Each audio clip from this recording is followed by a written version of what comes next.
Negotiations have stalled between Medieval Times and the union representing the cast at the Lyndhurst location. New Jersey members trying to unionize over the summer, following in the footsteps of other locations nationwide, but workers say the company won't negotiate in good faith.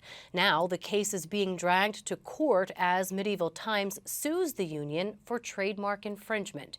Ted Goldberg has the latest. There's potential to be trampled, there's potential to be stepped on, you're breaking a limb. If a horse, weighs so much, to step on you, that's it. Isan Wood knows the risks of working at Medieval Times. On Sunday, he was lucky that an accident with his horse led to a sore shoulder and not much else. My horse unfortunately didn't have their reins on them, so as I'm getting out onto my horse, not realizing it, I ended up on the horse and ended up falling off of it as it got outside of the arena. Wood says accidents are less likely to happen if Medieval Times agrees to a contract with the union representing its employees. Workers say safety and staffing levels are top priorities in negotiations. We would have somewhere we have a threshold of nights on, nights off, and then not even just nights, but also our backstage, our squires, people who are just well prepared. It seems like we're being punished for unionizing here when all we want to do is have a safe work environment and get paid properly for what we do. Fellow Knight Jonathan Beckus says he's not sure Medieval Times is operating in good faith. Last October, the company sued the union in federal court for trademark infringement. The union's name is Medieval Times Performers United, and the company alleges since Medieval Times appears in the name of the union, it could create consumer confusion. They're claiming people will be confused that it'll be the company, and I can assure you that we don't look like the company. If that's the tactic you're going to use, what other horrible, evil, deplorable tactics are you going to use in the future? Monica Garza works as a queen. She says Medieval Times has regulated speech on social media, deleting any comments considered pro-union. They started hiding comments. They started deleting comments. They took down comments completely on their own TikTok because they know that they've lost in the court of public opinion. We reached out to Medieval Times for a response to these allegations and to discuss the lawsuit.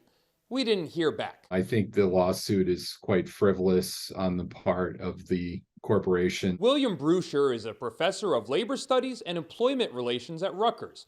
He doesn't expect the lawsuit to do more than try and scare off workers. My understanding, it's well within fair use because they are, of course, workers at Medieval Times and they're associated with Medieval Times. So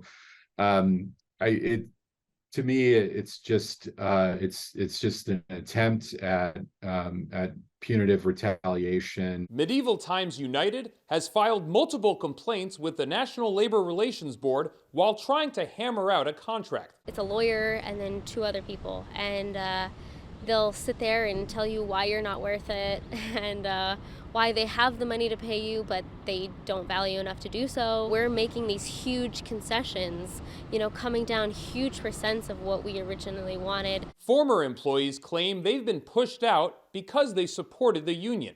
Sean Quigley worked here for 5 years. He agreed to return after COVID for one performance and one rehearsal a week. And they'd scheduled me for 2 rehearsals instead of my regular one, and I missed the email where they put in that I was going to be for 2 rehearsals. As a result, Quigley was written up. I'd missed several rehearsals over years, and so had other people. I'd never heard anything about it. It does explain on the piece of paper that by signing the write-up, you are giving them permission to effectively fire you. Soon after, Quigley was scheduled for a meeting, but not a performance.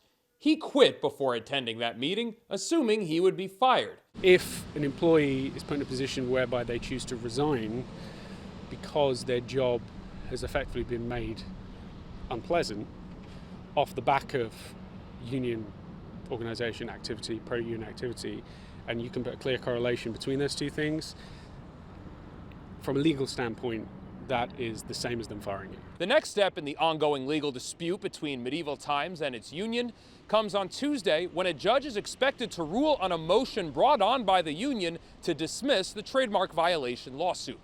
In Lyndhurst, I'm Ted Goldberg, NJ Spotlight News.